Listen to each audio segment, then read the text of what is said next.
అప్పుల బాధలు వెంటాడుతున్నాయా? అయితే 6 JVR వారి జాతిరత్నాలు ధరించండి.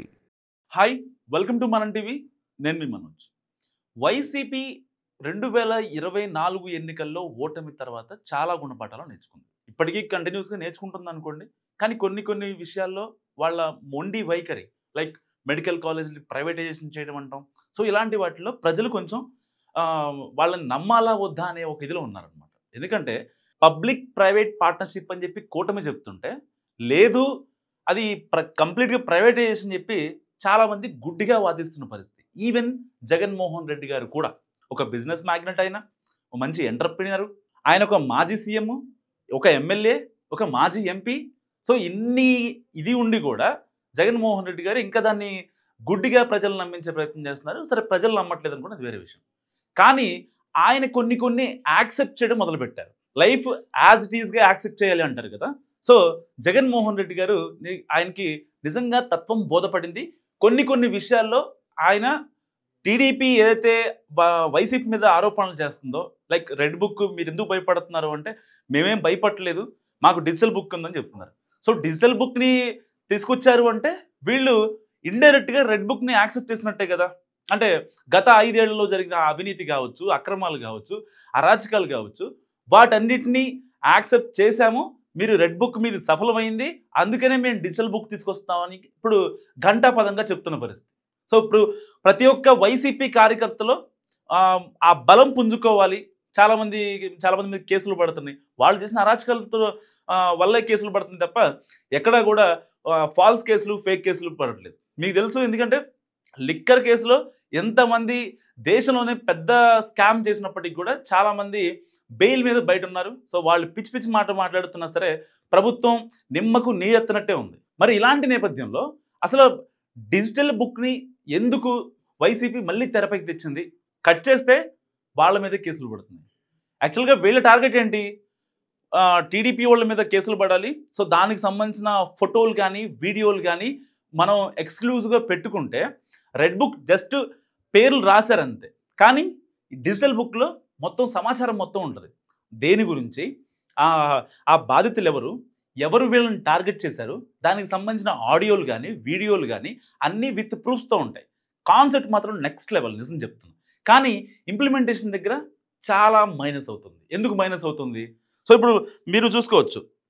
ఫర్ ఎగ్జాంపుల్ డిజిటల్ బుక్ అని పెట్టారు, ఓకే, బాగానే ఉంది. సాక్షాత్తు జగన్మోహన్ రెడ్డి గారే దీని గురించి చాలా పెద్ద బ్రీఫ్ ఇచ్చిన పరిస్థితి. కానీ గ్రౌండ్ లెవెల్లో ఏం జరుగుతుంది? వైసీపీ నాయకులు ఎవరైతే ఉన్నారో వాళ్ళు వైసీపీ మాజీ ఎమ్మెల్యేలతో ఇబ్బంది పడిన సిచ్యువేషన్స్ని మొత్తాన్ని ఇప్పుడు ట్యాగ్ చేస్తున్న పరిస్థితి. కట్ చేస్తే విడుదల రజనీ అక్క లైన్లోకి వచ్చింది. ఇప్పుడు ఈవిడ బాధ ఏంటి?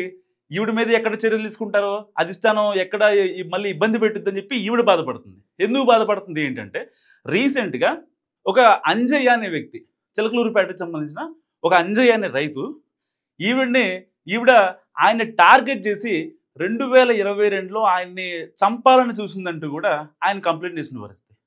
నిజంగా వైసీపీ నాయకురాలే వైసీపీ కార్యకర్తని చంపాలి అని అనుకుంటుందంటే, మరి ఆ నాయకురాలు అక్కడ ఎవరైనా ఉండొచ్చు. పెద్దిరెడ్డి ఉండొచ్చు, లేదంటే సజ్జల రామకృష్ణారెడ్డి ఉండొచ్చు, లేదంటే విడుదల రజనీ ఉండొచ్చు. ఎవరున్నా కానీ జగన్ ఎలాంటి డెసిషన్ తీసుకుంటాడనేది ఇక్కడ మ్యాటర్ కదా. సో విడుదల రజనీ మ్యాటర్ గురించి పక్కన పెట్టేద్దాం. Okay, topic 1. టాపిక్ 2కి వస్తే, తిప్పేస్వామి మడకశిర మాజీ ఎమ్మెల్యే. ఈయన ఏంటి? ఈయన వైసీపీ వాళ్ళ దగ్గర నుంచే, ఆ కార్యకర్తల దగ్గర నుంచే 25 లక్షలు మున్సిపల్ చైర్మన్ కోసం 25 లక్షల రూపాయలు డిమాండ్ చేసి ఒక అమ్మాయి దగ్గర నుంచి, వైసీపీ ఫేవరెటిజం చూపించే ఒక అమ్మాయి దగ్గర నుంచి 25 లక్షలు తీసుకొని, మనోడు డబ్బులు తీసుకున్నాక మాట మార్చిన పోయినాం, లేదు నేనేం తీసుకోలేదు మీ దగ్గర నుంచి అని చెప్పి మాట్లాడిన పోయినాం. సో ఇప్పుడు జగన్మోహన్ రెడ్డి గారు ఎలాంటి న్యాయం చేస్తారని చెప్పి అసలు అందాజుగా వాళ్ళు టీడీపీతోనో లేకపోతే జనసేనతోనో కుమ్మక్కయ్యి ఒక ఇన్ఫ్లుయెన్స్ అయ్యి వాళ్ళు డిజిటల్ బుక్లో ఫిర్యాదు చేయలేదు. వాళ్ళకి అన్యాయం జరిగింది కాబట్టి మా జగన్ అన్న మాతో ఉన్నాడని చెప్పి ఇప్పుడు వాళ్ళు మాట్లాడుతున్న పరిస్థితి. సో కట్ చేస్తే ఇప్పుడు మరి జగన్ అన్న మరి వీళ్ళకి న్యాయం చేస్తాడా లేదా అనేది చాలామందిలో, అంటే ఇటు వైసీపీ వాళ్ళు కావచ్చు, ఇటు కూటమి వాళ్ళు కావచ్చు, చాలామందిలో ఇప్పుడు ఒక పెద్ద క్వశ్చన్ అనమాట. మరి ఇలాంటి నేపథ్యంలో డిజిటల్ బుక్ని అంత ప్రతిష్టాత్మకంగా తీసుకున్న వైసీపీకి గ్రౌండ్ లెవెల్లో ఉన్న తప్పులు ఏదైతే జగన్మోహన్ రెడ్డి గారికి క్లోజ్ క్వార్టరీ కావచ్చు, ఆ క్వార్టరీ కింద పెంచుకుంటా ఉంటారు కదా, కార్యకర్తలని అభిమానుల్ని వీళ్ళంతా పెంచుకుంటా ఉంటారు కదా. సో వాళ్ళు చేసే అరాచకాలు ఎందుకు జగన్మోహన్ రెడ్డి గారు కనిపించట్లేదు? ఇంకా అదే మూస పద్ధతిలో మోసపోయిన విధానం తెలుసు, అంతా తెలుసు ఆయనకి. సో అయినా సరే ఇప్పటికీ ఆయన మాట్లాడిన పరిస్థితి, ఎవరిని ఉద్దేశించి ఆయన గట్టిగా ఖండించిన పరిస్థితి. ఇప్పుడు పర్ఫెక్ట్ ఎగ్జాంపుల్ చెప్తాను మీకు. నిన్న కాక మొన్న జగన్మోహన్ రెడ్డి గారు వైజాగ్ వెళ్ళారు. ఇది మెడికల్ కాలేజ్ గురించి వెళ్ళారు. మెడికల్ కాలేజ్ గురించి మేము కట్టాము, కూటమి సర్కార్ విష ప్రచారం చేస్తుంది, లేదు పబ్లిక్ ప్రైవేట్ పార్ట్నర్షిప్ అయినా సరే దాన్ని ప్రైవేటైజేషన్ చేస్తున్నారని చెప్పి కూటమి సర్కార్ మీద విషం చిమ్మే ప్రయత్నం చేశారు. సరే ఆయనకి స్క్రిప్ట్ ఇచ్చింది సజ్జల రామకృష్ణారెడ్డి గారు అనుకోండి, అది వేరే విషయం, అందువల్ల ఆయన బ్లేమ్ అవుతున్నాడు. సో దాన్ని పక్కన పెట్టేస్తే కనీసం వైజాగ్ వెళితే అట్లీస్ట్ సోకాళ్ళు ఎవరైతే ఉత్తరాంధ్రలో గత 5 ఏళ్లలో రాజభోగాలు అనుభవించిన నేతలు ఎవరైతే ఉన్నారు, సరే ఉత్తరాంధ్ర రీజనల్ కోఆర్డినేటర్గా విజయసాయి రెడ్డి గారు ఉన్నారు 5 ఏళ్ళు, సరే ఆయన బయటకు వచ్చారు పార్టీ నుంచి, ఇప్పుడు లేరు. కానీ ఎంతమంది ఉన్నారు గట్టిగా వైజాగ్లోనే 10 మంది వైసీపీ నాయకులు వైసీపీ హయాంలో రాజభోగాలు అనుభవించిన వాళ్ళు కనీసం బయటికి రాని పరిస్థితి. ఈవెన్ జగన్మోహన్ రెడ్డి గారు వచ్చిన మళ్ళీ వీళ్ళు పొద్దున్న లెగిస్తే జగన్మోహన్ రెడ్డి గారు మా దేవుడు, అసలు ఆయన మించిన నేత ఎవరు లేరు, ఆయన అంటే మాత్రం మేము ఒప్పుకోము, ఆయన రోడ్డు మీదకి వస్తే అసలు అభిమానులు నెక్స్ట్ లెవెల్ వస్తారు, కూటమి సర్కార్ భయపడుతుందని చెప్పి వీళ్ళు మీడియాకి ఫేస్ టు ఫేస్లు 1-to-1 ఇచ్చిన పరిస్థితి. మరి వీళ్ళంతా ఎందుకు ఇంట్లో కూర్చున్నారు ఆయన వచ్చినప్పుడు? సో ఈ విషయం నిజంగా జగన్మోహన్ రెడ్డి గారు అండ్ వైసీపీ అభిమానులు ఎట్టి పరిస్థితులు తెలుసుకోవాల్సిన అంశం. సో కట్ చేస్తే ఇప్పుడు డిజిటల్ బుక్ ఏదైతే ఉందో దీని గురించి సర్వత్రా ఒక చర్చ జరుగుతుంది. ఎట్టి పరిస్థితుల్లో డిజిటల్ బుక్లో ఒక కంప్లైంట్ వెళ్ళింది అంటే న్యాయం చేస్తారని ఆయనే చెప్పిన పరిస్థితి, సాక్షాత్తు జగన్మోహన్ రెడ్డి గారే చెప్పిన పరిస్థితి. మరి ఇలాంటి నేపథ్యంలో విడుదల రజనీ మీద క్రమశిక్షణ చర్యలు తీసుకుంటారా, తిప్పేస్వామి మీద క్రమశిక్షణ చర్యలు తీసుకుంటారా? లేదు ఒకవేళ తీసుకోకపోతే సాటి కార్యకర్తకు వైసీపీ అభిమానికి కేసులు, కోర్టులు, గొడవలు, ఫ్యామిలీ వదిలేసి ఎంతోమంది ఇప్పుడు ఇవాళ కోర్టులు, కేసులు అంటూ తిరుగుతున్న పరిస్థితి. మరి వాళ్ళకి జగన్మోహన్ రెడ్డి గారు ఆయన క్లోజ్ క్వార్టరీ, మరి సజ్జల రామకృష్ణారెడ్డి గారి ఆయన డైరెక్షన్లోనే కదా ఈ డిజిటల్ బుక్ విధానం వచ్చింది. వీళ్ళు అభిమానులకి ఇంకొక 3 ఏళ్ళు ఏం భరోసా ఇస్తారు? సో రేపొద్దున మనం జగనన్న పక్కన నుంచుంటే కనీసం మనకు ఒక భరోసా ఉంది. లేదు వాళ్ళు ఇబ్బంది పెట్టారు, కూటమి వాళ్ళు ఇబ్బంది పెట్టారు, సొంత నాయకులే ఇబ్బంది పెట్టారు, వాళ్ళని ఏ విధంగా గైడ్ చేస్తారు, వాళ్ళకి గాయపడ్డ సైనికులకి ఏ విధంగా న్యాయం చేస్తారనే భావన ఒక సగటు వైసీపీ కార్యకర్తలో, వైసీపీ అభిమానుల్లో లేకపోతే మరో 3 ఏళ్ళు పార్టీ ఎలా సర్వైవ్ అవుతుంది? జస్ట్ ఒక్క నిమిషం ఆలోచించాలి. సో ఇప్పుడు ఇలాంటి నేపథ్యంలో ఇప్పుడు డిజిటల్ బుక్ విధానంలో ఇంకొక మిస్టేక్ జరిగింది. ఏంటంటే ఆ మిస్టేక్, దీనికి సంబంధించి మనం కంప్లైంట్ చేస్తాం కదా IVRS త్రూ.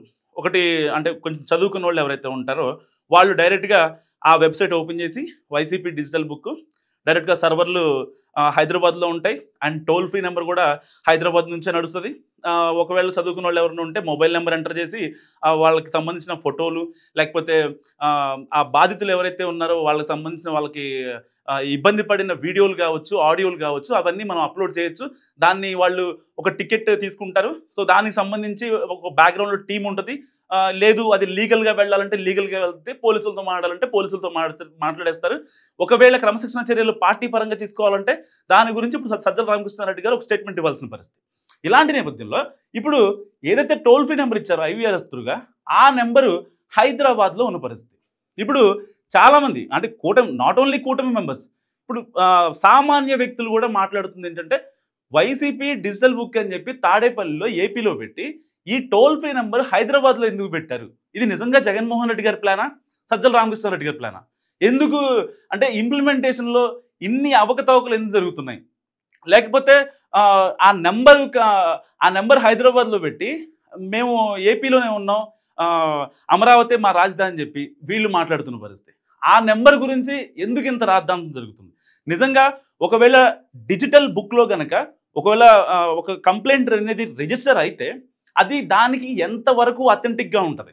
ఎందుకంటే ఏదో కంప్లైంట్ చేసామంటే కాదు, యాక్చువల్గా డిజిటల్ బుక్ విధానం కూటమి ఎవరైతే ఉన్నారో వాళ్ళు ఇబ్బంది పెడుతున్నారు మమ్మల్ని అని చెప్పి ప్రతి కార్యకర్తకి అండగా ఉంటా, సప్త సాగరాలు దాటైనా సరే నేను అధికారంలోకి వచ్చాక అందరినీ ఇబ్బంది పెడతా అంటూ జగన్మోహన్ రెడ్డి గారు చాలా కరాఖండిగా చెప్పారు. కార్యకర్తలు ఒక్కసారిగా ధైర్యం నింపారు.